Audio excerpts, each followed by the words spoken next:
Media நேயர்களுக்கு நன்றி தெரிவித்துக் கொள்கின்றேன். என்னுடைய பெயர் MITR வேல்முருகன், பொதுச் செயலாளர் கலாம் காமராஜர் கற்கர் அறக்கட்டளை. நான் எந்த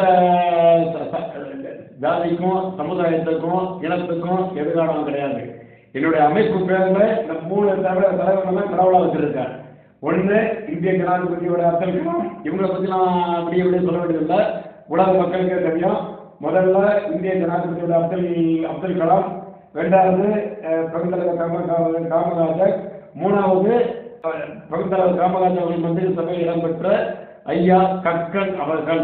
இவர்கள் 3 பேருமே கூடிய தலைவர்கள். இவங்க பெருந்தலைவர் காமராஜர் கிடையாது. இவங்களை யாரை பற்றி இழிவா பேசுனாலும் சரி, இல்லைன்னா மகிழ்ந்த தலைவர் யாரை பற்றி பேசினாலும் நாங்கள் கண்டிப்பாக எங்களோட கடுமையான கண்டனத்தை பதிவு செய்வேன். சார், காமராஜர் பற்றி முக்தார் என்றவர் இழிவாக பேசியிருக்காரு. அது இன்னைக்கு மன்னிப்பு கேட்டிருக்காரு. அதை நீங்கள் எப்படி பார்க்குறீங்க? ரெண்டாவது தம்பி, நீங்கள் கேட்ட கேள்விகளே ஒரு தப்பு. அவர் எந்த விதமான மன்னிப்பும் கேட்கவில்லை. சும்மா ஏசி ரூமில் உட்காந்துக்கிட்டு வகுத்தாங்கிற வார்த்தையை பயன்படுத்திட்டு இருக்காரு. இவங்க பெருந்தலைவர் காமராஜரை பற்றி நான் பேச வேண்டியதில்லை. உலகத்தில் உள்ள அத்தனை பேருக்கும் அவங்களோட சாதனைகள் அவரை பற்றி எல்லாத்துக்குமே தெரியும். பெருந்தலைவர் காமராஜர் அவர்களை இழிவாக யார் பேசினாலும் அவங்க நாட்டுக்கு அழிவு போயிடும். அந்த அளவுக்கு அவங்களோட சாதனையை நான் சொல்லிட்டே போனதில்லை. சொல்லியாச்சுன்னா இப்போ நான் ஆரம்பித்தேன்னா நாளைக்கு காலையில் தான் முடிக்க முடியும். அதனால் அது தேவையில்லை. அவங்க பெருந்தலைவர் காமராஜர் அவர்களை இழிவாக பேசுனாங்கன்னா அவங்க ஏதோ வாயில தவறுதலாக வந்த வார்த்தை கிடையாது. அதாவது ஏதோ நான் பேசும்போது தப்பாக பேசுறேன்னு, அதாவது திட்டமிட்டு அவங்களோட புகழ நாசம் செய்கிற நோக்கத்தில் பணத்தை வாங்கிட்டு பணம் என்ற எலும்பு துண்டை கவி கொண்டு எவ்வளோ இழிவாக பேச முடியுமோ அவ்வளோ பேசுகிறாங்க. அதோட அவர் முடிச்சுக்கிட்டாங்க. ரெண்டாவது அது இதை கண்டித்து நடந்த போராட்டங்களை எவ்வளோ கேவலப்படுத்த முடியுமோ அந்த அளவுக்கு கேவலப்படுத்தி பேசுகிறாங்க.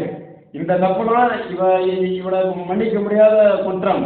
இன்னைக்கு கொலை பண்ணிட்டு, இல்லைன்னா பொம்பளைக்கு தாலியை விட்டுட்டு, எல்லாம் மோசடி செஞ்சுட்டு, இல்லைன்னா சட்டவிரோதமான வேலை செஞ்சுட்டு வருத்தம் தெரிவித்தா இந்த அரசாங்கம் விடுதலை பண்ணுவாங்களா? இன்னைக்கு உள்ள சட்டத்திட்டம்லாம் வேக ஒரு சமுதாயத்தை பற்றி தப்பாக பேசினாலே, இழிவாக பேசினாலே, பொறுப்பாச்சுன்னா எந்த விசாரணையும் இல்லாமல் 3 மாதத்துக்கு உள்ள போட்டுருவாங்க. ஆனால் இவன் பேசுறது தமிழகத்தின் கல்வி கடவுள் அவங்களை பற்றி இவ்வளோ இழிவாக பேசிட்டு சும்மா ஏசி ரூமில் இருந்துக்கிட்டு வருத்தம் தெரிவித்தா எப்படி ஏற்றுக்க முடியும்?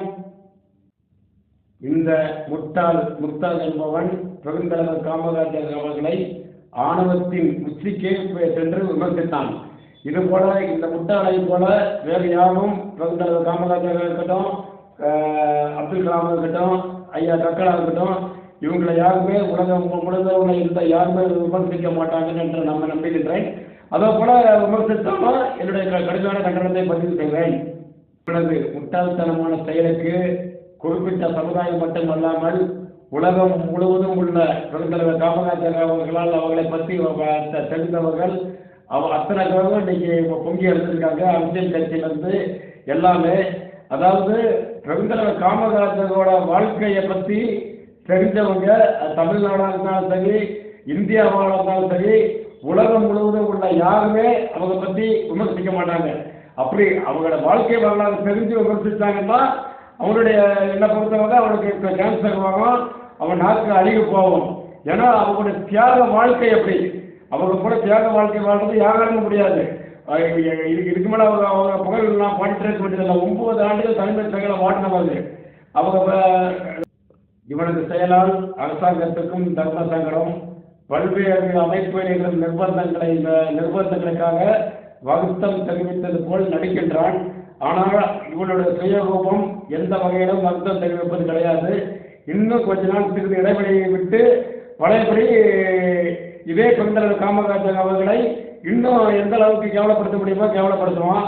இதுக்கு முற்றுப்புள்ளி வைக்கணும்னா தமிழக அரசும் தமிழக முதல்வர் அவர்களும் இவனை உண்டேஜ் சட்டத்தில் சிறையில் அடைக்க வேண்டும். அப்பந்தான் உலகம் முழுவதும் உள்ள பெருந்தலைவர் காமராஜர் அவர்கள் விசுவாசிகள் அவர்கள் மனதில் அவர்கள் இடம் பிடிப்பார்கள் என தெரிவித்துக் கொள்கின்றேன். நன்றி, வணக்கம்.